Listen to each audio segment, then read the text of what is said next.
Menurut Stephen, sikap adalah pernyataan-pernyataan evaluatif, baik yang diinginkan atau yang tidak diinginkan, mengenai objek, orang, atau peristiwa. Sikap mencerminkan bagaimana seseorang merasakan sesuatu. Pengertian sikap. Sikap adalah kecenderungan bertindak, berpersepsi, berpikir, dan merasa dalam menghadapi objek, ide, situasi, atau nilai. Sikap mempunyai daya pendorong atau motivasi. Sikap relatif lebih menetap. Sikap mengandung aspek evaluatif, artinya mengandung nilai menyenangkan atau tidak menyenangkan. Sikap timbul dari pengalaman, artinya tidak dibawa dari lahir, tetapi merupakan hasil belajar. Oleh karena itu, sikap bisa berubah atau diperteguh. 3 komponen sikap. Yang pertama adalah komponen kognitif, merupakan satu set nilai-nilai dan kepercayaan yang dimiliki seseorang terhadap orang lain, objek, dan peristiwa. Secara singkat, komponen kognitif yaitu segmen pendapat atau keyakinan dari sikap. Yang kedua adalah komponen afektif, yang dimana merupakan perasaan emosional yang melekat pada sikap.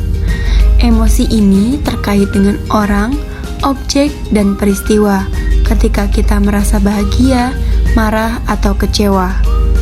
Yang ketiga adalah komponen perilaku, merupakan sebuah kecenderungan bertindak dengan cara-cara tertentu terhadap orang, objek, maupun peristiwa. Persepsi. Persepsi adalah proses memberi makna pada sensasi sehingga manusia memperoleh pengetahuan baru. Dengan kata lain, persepsi mengubah sensasi menjadi informasi. Persepsi ialah memberikan makna pada stimulus indrawi atau sensor stimuli. Persepsi dapat dikatakan sebagai pandangan atau penilaian terhadap stimuli yang diterima. Persepsi ini kaitannya erat dengan sensasi. Sensasi hanya sekedar respon alat indera dalam menerima stimuli tanpa adanya pandangan atau penilaian terhadap stimuli tersebut. Pembentukan dan perubahan sikap manusia ditentukan oleh 2 faktor, yaitu faktor-faktor internal dan eksternal. Yang pertama adalah selektivitasnya sendiri, manusia akan selektif dalam menerima stimuli dari luar. Yang kedua adalah daya pilihannya sendiri, hampir mirip dengan selektivitas, manusia akan memilih stimuli dari luar yang sesuai dengan kebutuhannya. Dan yang ketiga adalah minat perhatiannya, manusia cenderung akan memilih stimuli dari luar ketika stimuli tadi sesuai dengan minat dan perhatiannya. Faktor-faktor eksternal, interaksi dengan hasil buah kebudayaan manusia, misalnya pengaruh budaya, pendidikan, interaksi dengan orang lain yang dianggap baik. Media massa, melalui media komunikasi seperti surat kabar, radio, televisi, dan juga risalah. Ciri-ciri sikap. Yang pertama, sikap tidak dibawa manusia sejak ia dilahirkan, tetapi dibentuk atau dipelajarinya sepanjang perkembangan orang itu dalam hubungan dengan objek lain. Yang kedua adalah sikap dapat berubah-ubah, karena itu sikap dapat dipelajari orang.